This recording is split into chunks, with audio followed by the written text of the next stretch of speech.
Jakarta. This city is sheer madness.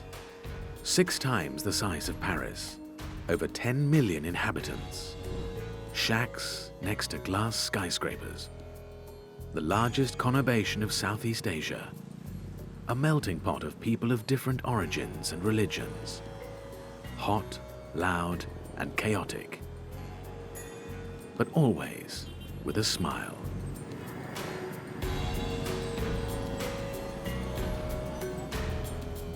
To get from the suburbs to the city centre, the commuter train is a reliable way of avoiding traffic jams if you don't mind close body contact.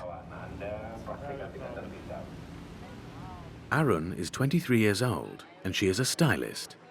She travels to the city centre on her skateboard. Aku dari lahir emang udah tinggal di Jakarta, kerjanya juga ada di Jakarta. Menurut aku di sini cuma macet aja masalahnya, tapi orang yang lain baik-baik, semuanya enak, makanannya juga yang paling enak. Because the city is so large, a trip to the city centre is something special. Arun likes to do this journey on her days off.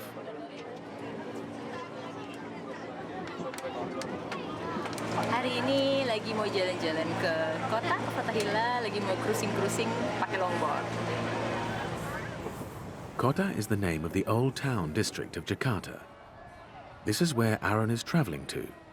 Many buildings, such as the station, date back to the Dutch colonial days.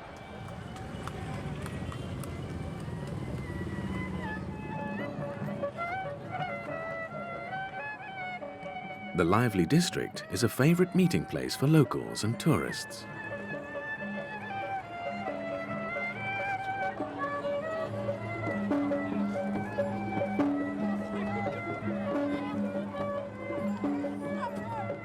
Through narrow lanes, Arun paves her way to Fatahillah Square.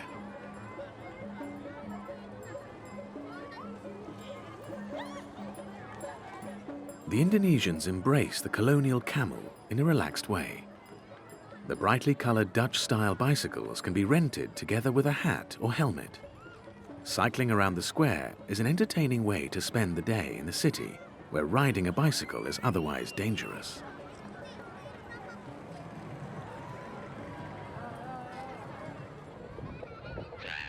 A happy contradiction between tradition and modernity that is typical for Jakarta.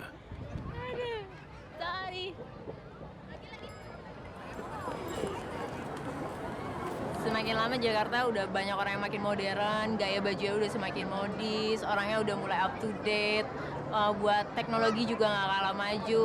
Pokoknya di sini udah seru, makanya Jakarta disebut Jakarta Metropolis. Fatahillah Square is buzzing with life.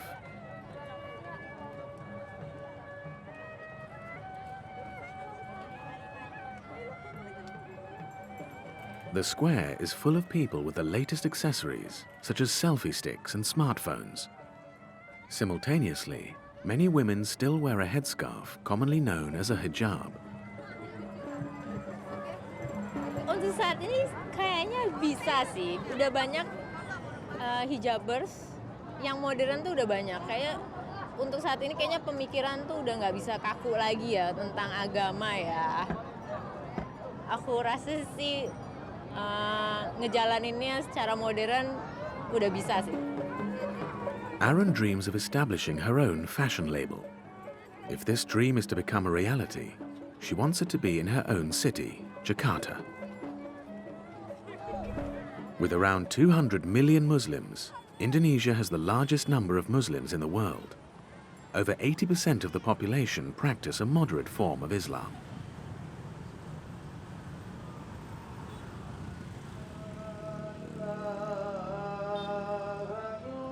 When it is time for Friday prayers, the faithful flow into the mosque.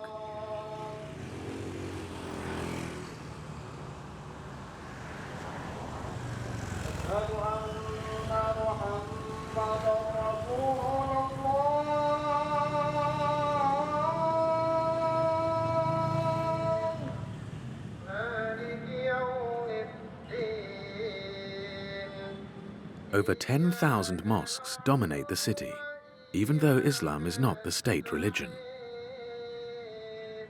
The largest is the Istiqlal Mosque in the city centre, which was built in 1975.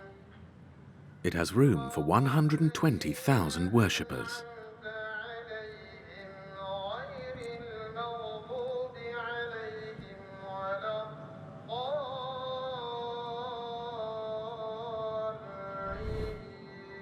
Next to the mosque stands the Roman Catholic Cathedral of Jakarta, an exact replica of the building that collapsed in 1890.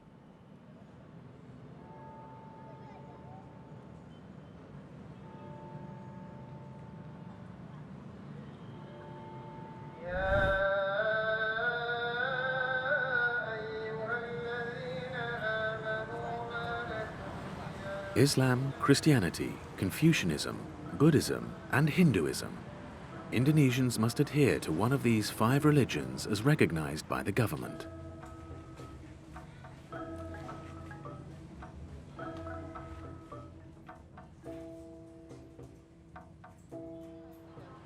It is not compulsory to wear the headscarf, but nonetheless, most women wear it as a recognition of their faith. The clothing worn with the headscarf should not be provocative. It can be chic and even a little seductive. But is this an impossible balancing act?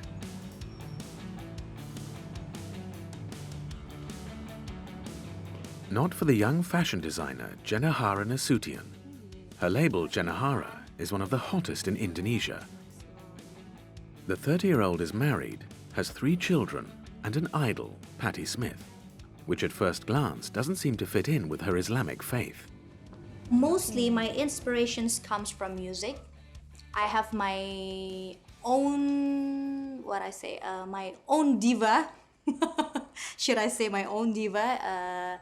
She's a Patti Smith. I love her. I love her music. I love her style. I love everything about her. So I put, some details about her in my clothes, like this chain, the black and white style, like the, like the leather jacket, but I put some bling on it. So yeah, basically mostly inspired from her.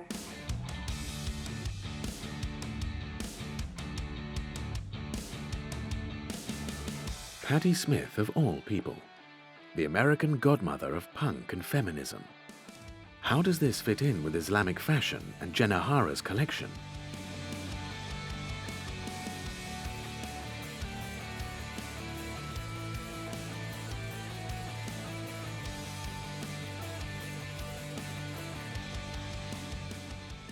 Nowadays, most modest wear, it's like, like very cover your body. So like this, you can put, you can put your jacket and it's more modest. And then you put your headscarf and it becomes a Muslim fashion wear. So that's the thing.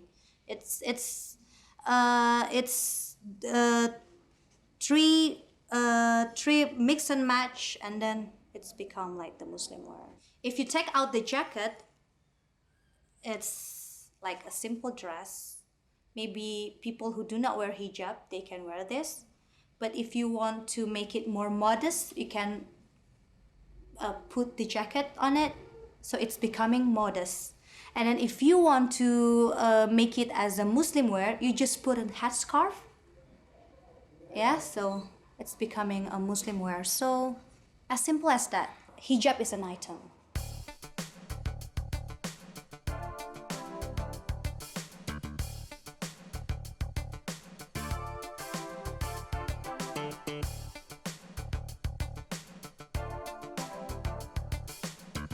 The hijab is a piece of clothing often misunderstood in the West. People from the outside, when they think about the Muslim woman, they always think about the weakness, like they cannot do anything. So it's quite different here in Indonesia, because here in Indonesia, we have the same opportunity with the man, like we can have our own career, we can have a same level in jobs. So it's quite different maybe from the Arab nation, it's quite different. Preparations are underway for a TV show in one of the fashionable business districts of Jakarta. Photographers, models, everything is hip and expensive. Right in the center, the main protagonist, Jenna Hara, sits in the makeup room.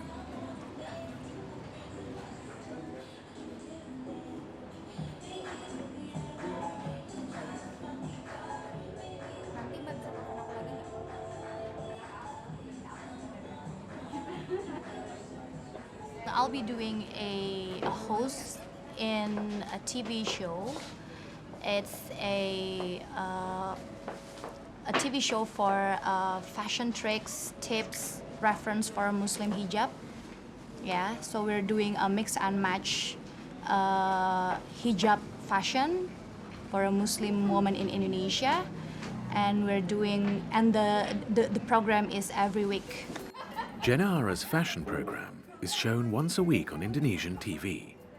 She and co-presenter Saskia are stars on social networks. Their followers can follow every step live.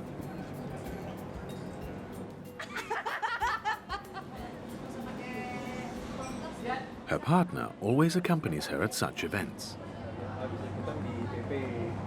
Loh, yang ngajakin ketemu di PP tuh dia, karena dia ada meeting lagi di PP. Sebenarnya Riannya nggak ada meeting di PP gitu, makanya ntar aku harus tanya dulu sama Rian. This is my husband. His name is Arigali. He is my supporting man behind me. Sometimes he photograph me and then videoing me.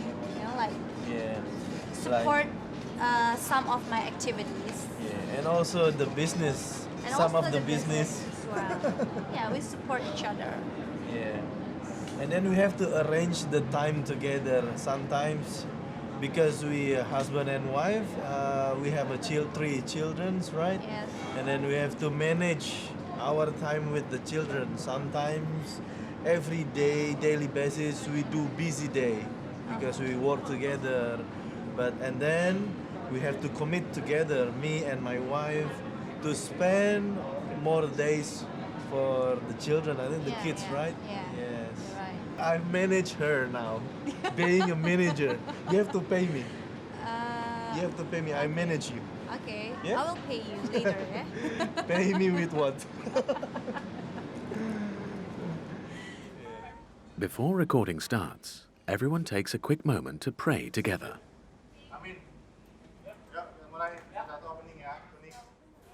Then the work starts.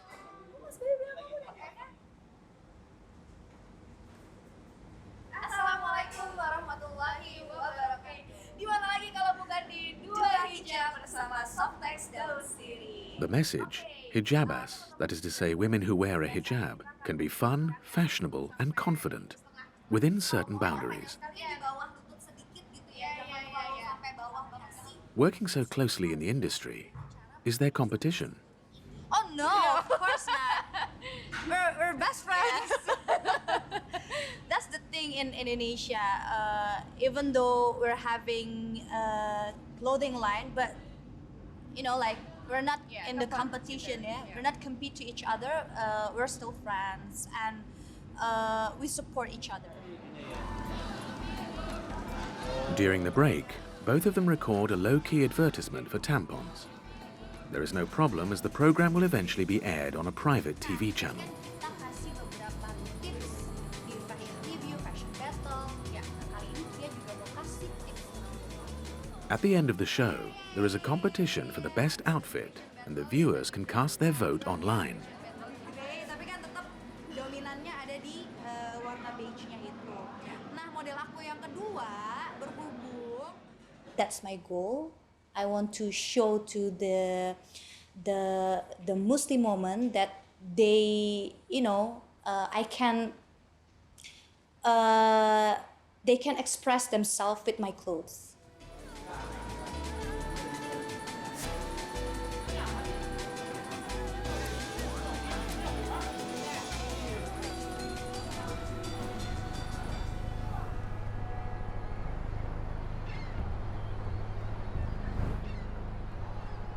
The magic of Jakarta, This is where the past and the future meet.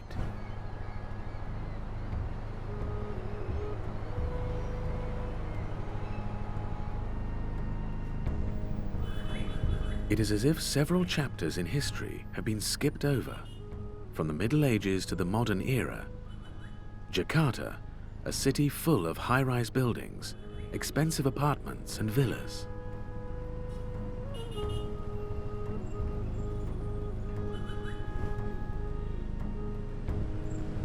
And at the same time, dirt and poverty.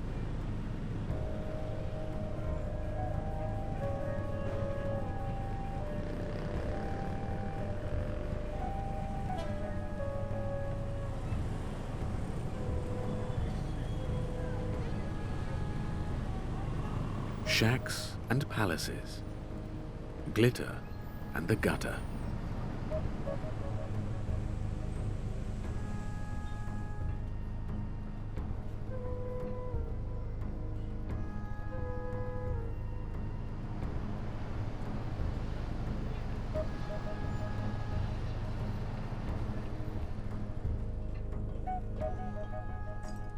Many people come to Jakarta in search of a better life.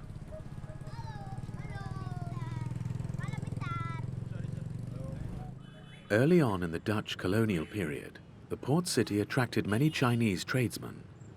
In Glodok, Jakarta's Chinatown, you can still buy things that are not available anywhere else in the city.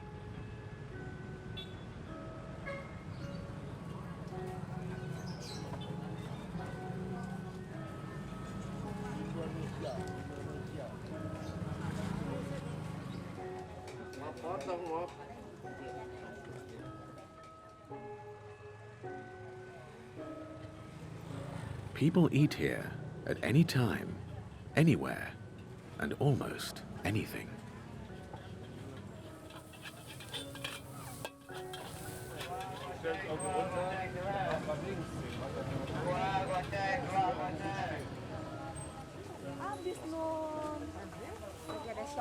Bang, majuan dikit bang.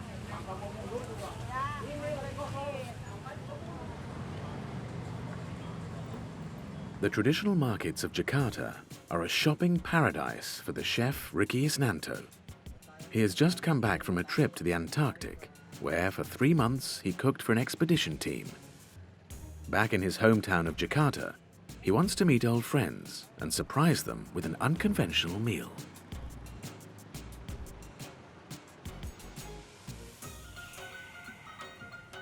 The specialities he is looking for are not available in the supermarket. And here at the market, Ricky has to ask around until he finds what he is looking for. Misi Ibu.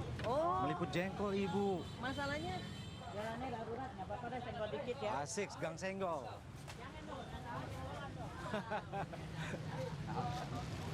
Pak, berapaan jengkol? Hah? Jengkolnya berapaan? 45. 45? Iya. Pas. 40 pas. 40. Boleh 1 kilo lah. So this thing in Indonesia called jengkol, but it's also known as dog fruit. Some people call it jaring. There's something interesting about this fruit. It's like a love and hate affair, because they hate it because when you eat it, it smells. It smells really bad. Even when you, when you go to the toilet and you pee, it smells terrible. But it tastes so good, so that's what I'm saying. They just love it, but they hate it at the same time. So yeah, that's jengkol. So I'm trying to do something with this, and maybe do something so it doesn't smell. Yang ini weh, ya. Si ini aja, Wak. Ricky looks for ingredients to make the stink beans palatable. Yang ini aja lah, yang udah. This is pok-pohan. So it's like a salad, like a lettuce. The flavor is really nutty and kind of strong. So it's like urugula or watercress. So the idea is like the dog fruit and the flavor will marry together. This strong flavor will neutralize the acid taste in the jengkol. And people here just eat it all the time. Every time they have jengkol, they gotta have this leaf. Ya cukup Wak, segitu Wak. Of course, there are supermarkets in Jakarta, But Ricky values the experience he gets by shopping at the market and the direct contact he has with the traders.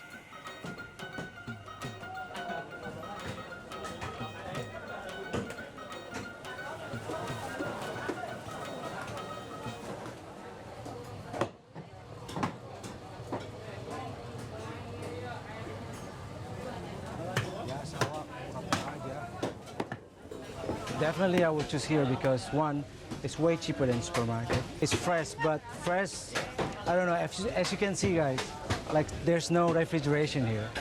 But for Indonesian with a strong stomach, I think it should be fine. I also support local suppliers because these guys are buying straight from the slaughtering house. So there's no distributors in between. That's why they can cut the price really low. It is unbelievable what you can eat here. Indonesian, we call it sate kikil.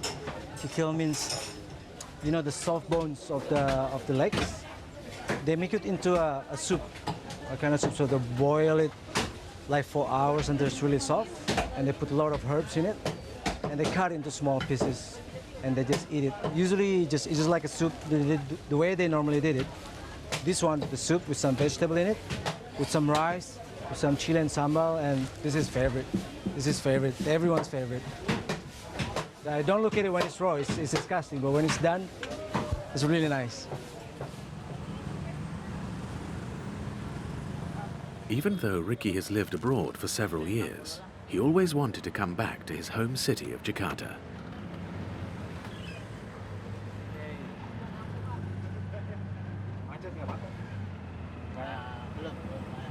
I was born and bred here until I was 17. From I was born to 17, I love Jakarta because that's where my family is, my friends. I went to school there and everything, and then I start going to another city and then other countries and all these amazing places. And then I come back to Jakarta and I hate it. I really hate it. But then the city is so alive, like it's so dynamic. Yeah, you can't find anything else in other city in any other world. So actually, Jakarta is not a bad place. It's really good. I'm starting to love Jakarta again. Ricky's friends live in a neighborhood of villas in Jakarta.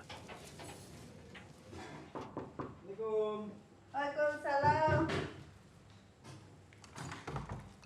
Hey, Ricky, apa kabar? Baik, gimana mudiknya? Baik. Still, nobody has the faintest idea that falafel with stink beans is on the menu. Sabita helps Ricky to prepare the meal. Itu dibuang, tapi kalau yang hitam-hitam gitu. So I'm almost ready with the jengkol falafel. I'm just waiting for the jengkol to be cooked. But then I cannot open the pot yet because as soon as I open it, the smell will fill the entire house. So it's like if you ever heard durian, the king fruit? It's forbidden on the airplane, in the hotel, everywhere. So this is the relatives of durian. Udah matang nih tapi udah matang tapi bau banget. Kita bawa keluar aja yuk. Hati-hati. In order not to offend his host, Ricky will open the pot at a distance away from the house.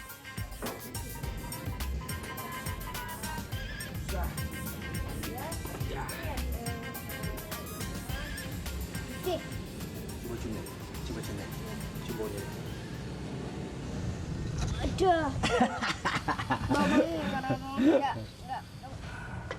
Wah, bau jengkol. Bisa kecium nggak dari sini, Pak? Bisa kecium kan? Bisa kecium. They can smell it from there. Yuk, masuk lagi. Can something that smells so bad taste so good? Ricky's friends are skeptical. They have never eaten jengkol falafel before. Ready? Kita cobain jengkol. Ayo ambil cobain. Hati-hati sama ininya apa ya? Sekarang ada jengkol. Sekarang ini udah 3 makan. It's good. I'm surprised that it's not as stinky as I thought. Like what I expected, really. Like stinky beans. But it's real. Tasty. Really good. And Really good. you say you don't like jengkol. Yes. Now? Falafel jangkol's good. Well, my first time. It's also your eating first jangkol. time? Yeah. First time? Yeah. How you like it so far? Pretty good? Good. Cool. First time for everything, right? Mm-hmm. Sous chef, well done. Woohoo, I think we did it. Very good. Congratulations, guys. Yeah. Yummy. Little monster. Yeah. Good. Jakarta is a modern city, focused on the future. It is rare to find traces of the old Javanese island culture. One place where these traditions are still alive is the Barata Purwa Theatre.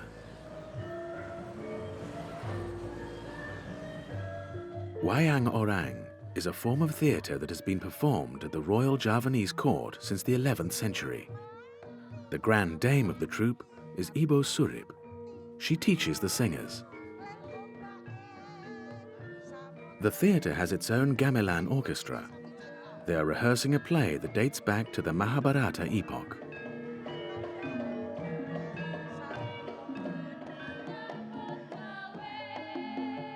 Stories of love, war, and fraternal strife, which reflect the culture of the royal court in years gone by.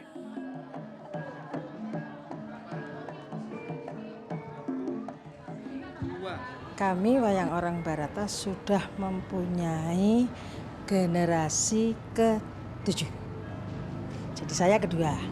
7 itu anak cucu dari kami seniman seniwati Barata. Jadi tidak akan mengambil orang lain. Kami sudah memupuk dari TK sampai dewasa sudah bisa untuk menggantikan kedudukan yang sudah usia-usia.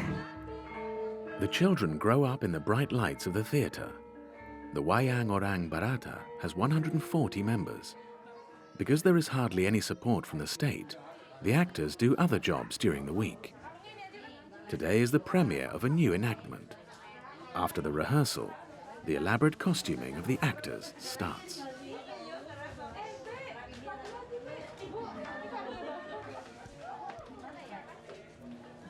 The manager's daughter was also brought up in the theatre.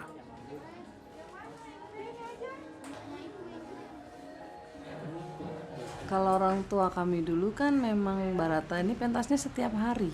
Dan kami tinggal di sini dulu, di gedung ini. Di petak-petak tinggal. Kami semua yang ada di sini dulu tinggal di sini. Gitu. Bahkan ulang tahun saya yang pertama aja di panggung itu. Wayang Orang embodies the perfect physical interplay of music, dance, and language. The dancers follow set movements to the letter.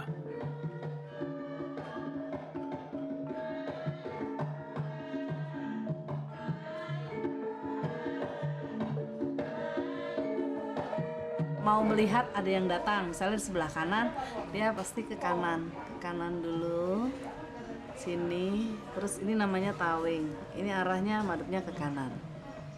Jadi kalau misalnya di sebelah kiri juga gitu sama, ini, terus ini.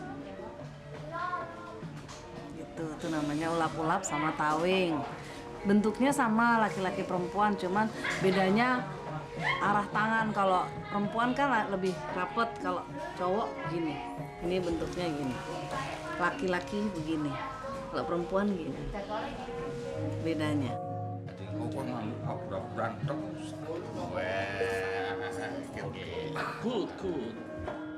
For a Wayang Orang play, you need just as much patience as you do for a Wagner opera. The performance lasts for 4 hours without a break. The public are catered for with meals and drinks from the local restaurants, and as most do not understand the standard Javanese, there is a translation into Indonesian available.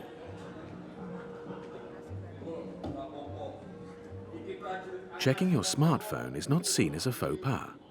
The actors do not allow themselves to be irritated by such things, and from the start to the very end, they enthusiastically embrace their roles.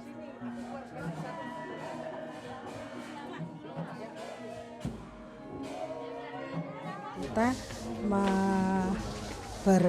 bertanggung jawab masalah kesenian Jawa khususnya wayang orang untuk tetap eksis di tempat metropolitan seperti ini yang serba susah. Sandang pangan kan sekarang sedang mahal-mahalnya. Nah, kita berusaha untuk melestarikan, dan satu-satunya mungkin dunia wayang orang yang di Jakarta yang mempunyai generasi sampai ke 7 turunan itu hanya wayang orang Barata. Ibo Surip has worked on stage for most of her life. The older actors take on strange roles with more script but fewer movements. As such, everyone finds their place in the big family of the Wayang Orang Theatre.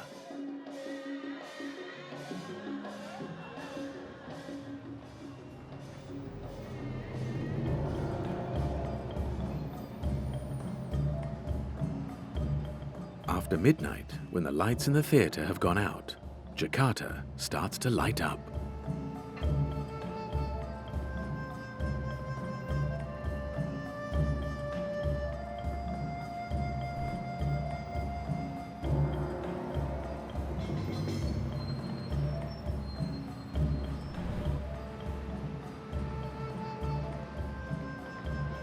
This city never really rests.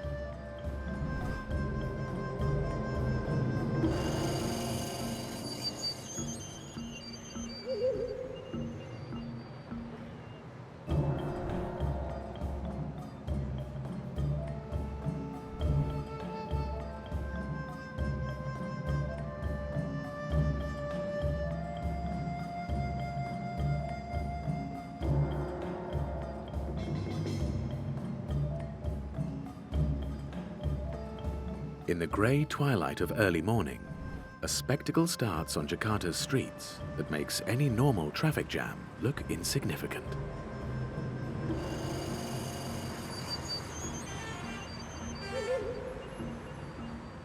Millions of commuters flow into the city centre. In Jakarta, it is said that every morning the population doubles.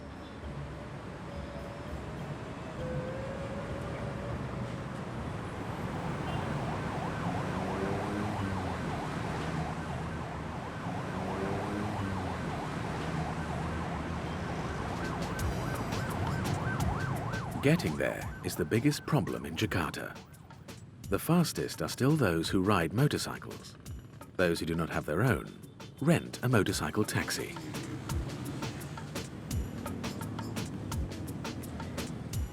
Hassana has been a motorcycle taxi driver for a year. She drives for Gojek, one of the largest providers in Jakarta. She gets her jobs via her smartphone. The meeting point, destination and fare are already arranged. Sore, Kak. Sore Mbak Sana ya? Iya. Ke ini ya? Kemang ya tadi ya? Iya, Kak. Di dekat pom bensin sel? Iya. Dekat situ.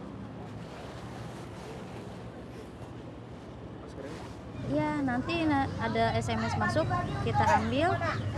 Ada menu GoSend, orang, GoFood, belanja, dan yang lain nanti kita tinggal pilih aja, iya apa enggak.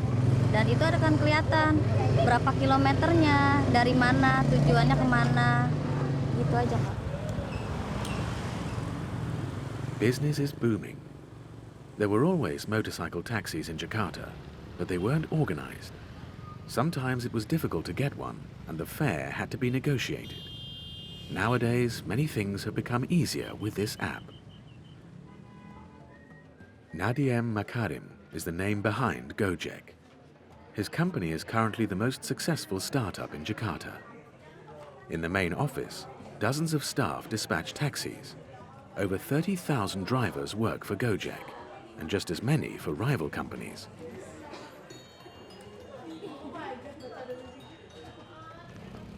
Hassana uses her own moped for work. Helmet and jacket are provided, and she can choose her own hours. Saya sebenarnya bekerja di salah satu swalayan di Jakarta sebagai SPG. Dalam 1 bulan, saya hanya mendapatkan 3 juta UMR untuk Jakarta. Sedangkan perbandingan untuk di Gojek, sehari saya bisa 500.000.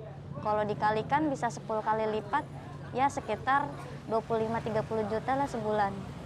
Makanya saya lebih tertarik untuk mengundurkan diri dari pekerjaan saya untuk menekuni kegiatan Gojek ini, Pak. 3 million Indonesian rupiahs corresponds to about 200 euros and represents the minimum wage in Jakarta.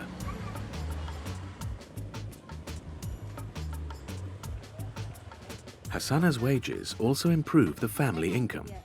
She is married and has 2 children.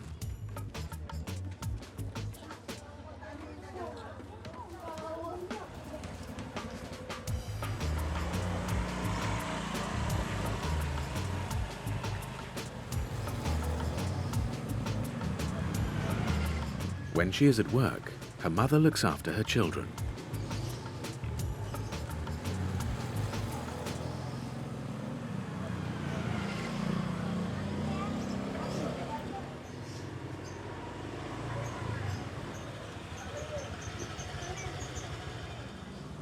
Sebenarnya sih seorang ibu itu harus di rumah, ya kan?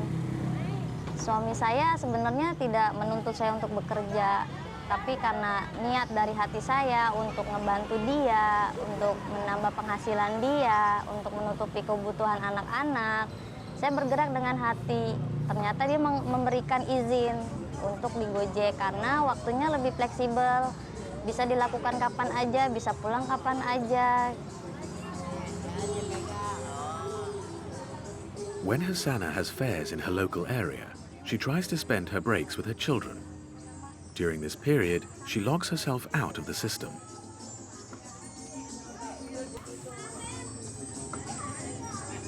Karena ini pekerjaan online ya, kapan aja bisa dikerjakan, lebih fleksibel. Jadi kapanpun kalau ada arah yang ke rumah, saya akan mampir untuk nyenengin anak-anak sebentar, main sebentar, belanja atau apa. Nanti setelah itu istirahat, nantinya jalan lagi. Dan setelah jalan lagi juga aku titipin sama ibu sendiri di rumah. Hassana's husband works in a supermarket as a parking attendant. Her job as a taxi driver gives her family greater financial flexibility.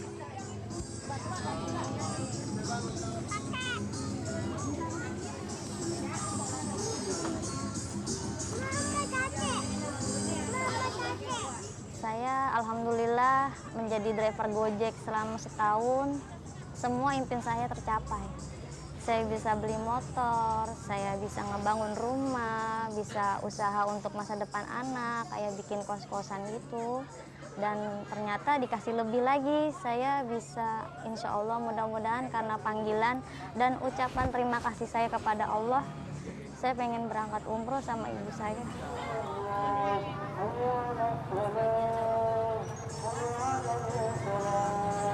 After a short break, Hassana drives off into Jakarta's chaotic traffic.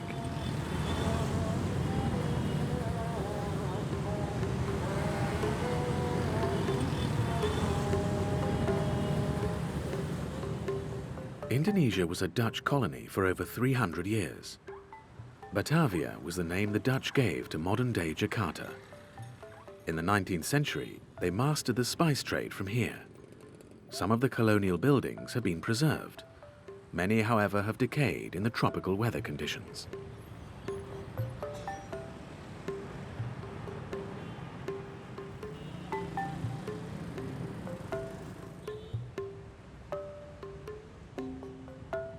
The port played an important role in the development of the city. Indonesia is the largest island country in the world. There are over 17,000 islands.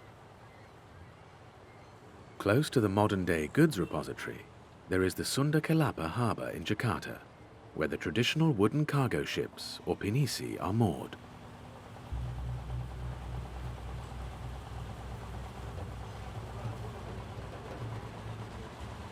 Up until a few years ago, the ships sailed through the island archipelago. Today, most of them have motors, and they supply the islands with everyday goods, food, and construction materials.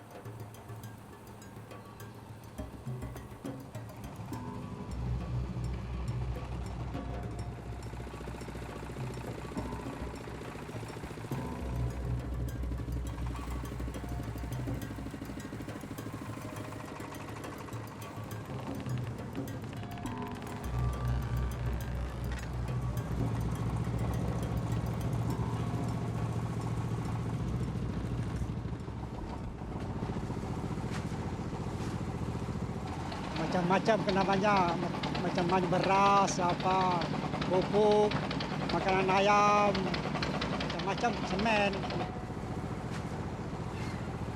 On average, the boats are docked in the port of Jakarta for 1 week. The captain, Ranvi Hipponia, travels on the route between Jakarta and Borneo. Saya rasa kalau jadi pelaut menyenangkan daripada kerja lain kan, enaknya pelaut. Ya ada suka dukanya. Kalau sampai di sini dan kedua kerjanya itu kan nggak begitu berat. Banyak santainya. The Indonesian part of the island of Borneo is known as Kalimantan. Precious stones have been traded here for centuries. The seamen bring stones back from their travels and make them into jewelry. It is something to do and a bit of money on the side.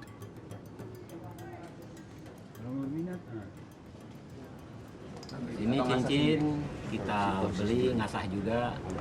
Nah, kita beli batunya, suruh orang ngasahnya. Nah, beli ininya. Ini ada yang 80, ada yang 50, empatnya nih. Kalau ngasah batu rata-rata ada yang 50, ada yang 40, ada yang 30. The rings are especially worn by men as a status symbol. Often the working conditions of the sailors are hard. They often sustain injuries.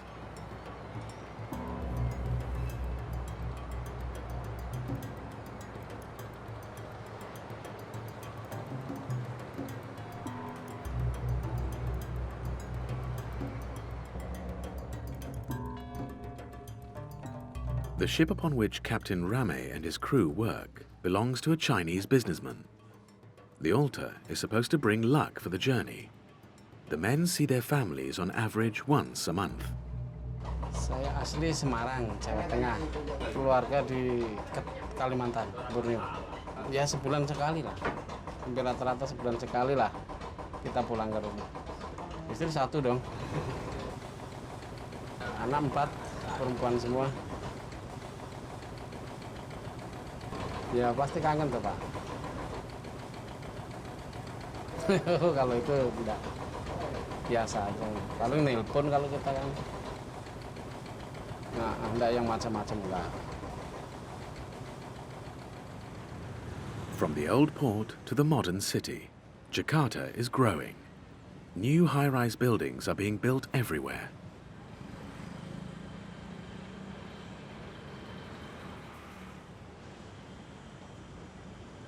Soon, the last remaining green areas will disappear. There is not a lot of space for individuality here.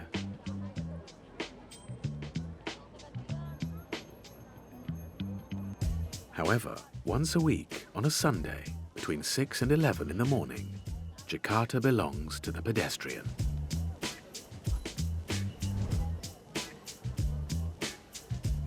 Around the Bundaran roundabout and the main street Tamrin in the city centre, the streets are closed to traffic.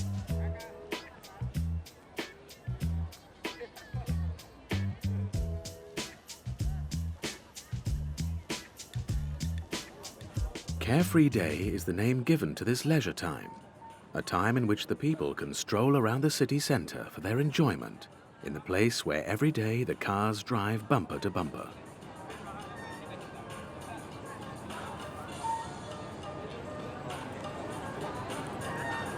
Orang-orang yang ada di sini, ya people come to here because orang-orang yang datang di sini untuk lepas dari kerja seharian, untuk kerja selama seminggu. Jadi mereka olahraga di sini sampai benar-benar bersama keluarga, bersama teman-teman ya. The city takes a deep breath and for a few hours forgets traffic jams and everyday worries.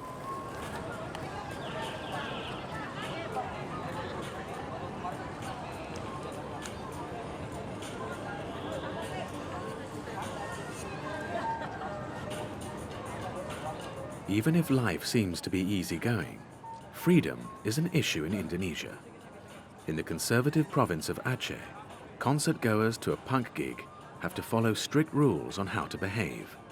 You can only find such a subculture in a few places in Jakarta.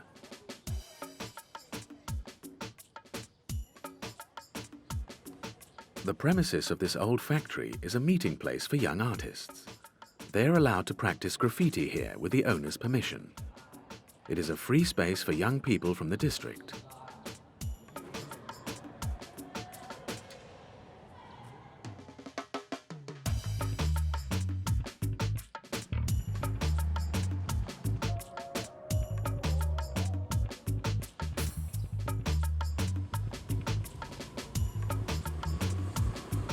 Mutia and her friends are art students. Today, they want to paint one of the walls.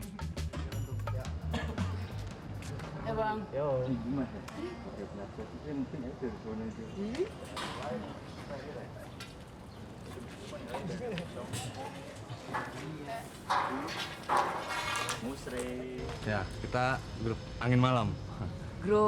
Grupis. Ya. Kita kolektif artis. Angin malam. Dan ya orang-orangnya yang ini. Beda. Ada yang cowoknya juga, cowoknya itu ada 10 ya atau lebih ya buat saya, dan itu semua fakultas. Dan sekarang jadinya lebih ke seni rupa. Seni rupa aja. Ryan has brought along the draft for the picture.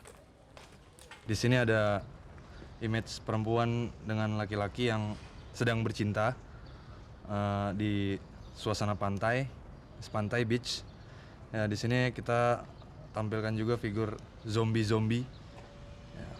Jadi di sini memang keadaan ada suasana lingkungan di suatu pantai yang terdapat aktivitas seksual. Foreplay. Ya. Ini cerita tentang feminisme. Ya. Sensualitas, seks, lingkungan, dan liburan. Kontennya sih itu. Holiday. Ryan, Mutia and their friends want to be different, not to sit in an office and work like their parents. They study at the Jakarta Academy of Arts.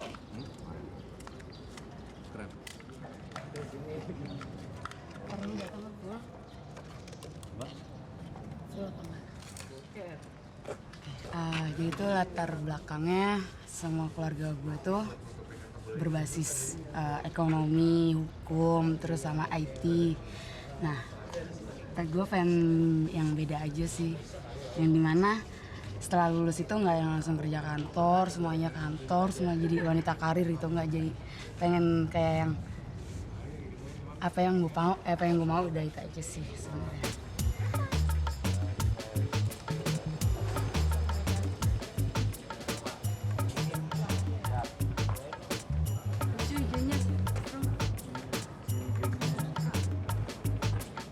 Even if the message behind their picture is provocative, they ensure the image is not vulgar, because it could otherwise cause problems.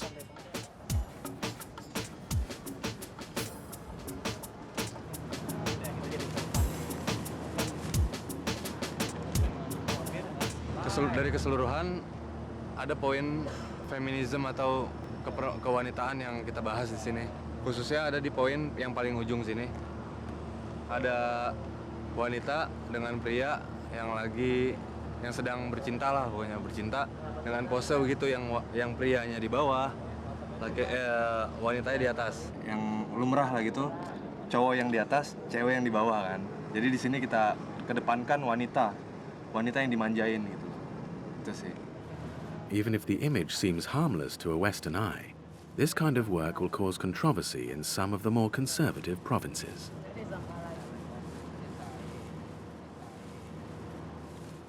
Sebenarnya ini emang mencerminkan usia sih sebenarnya. Karya-karya yang kita tampilin tuh emang kita anak muda banget, yang persepsi dari kelompok kita dan anak muda itu memang ya bebas berkesenian, apalagi kita ada di lingkungan seni kan.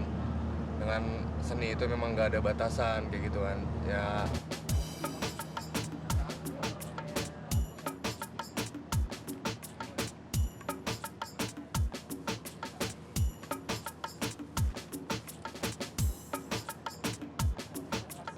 Oke, untuk dari persepsi saya sendiri sih, yang berada dan tinggal di Jakarta itu memang kota metropolitan. Yang di situ banyak berbagai suku ngumpul di sini. Beda dari provinsi yang sebelah, yang kayak Jawa dengan masih kental ikatan-ikatan normanya kan.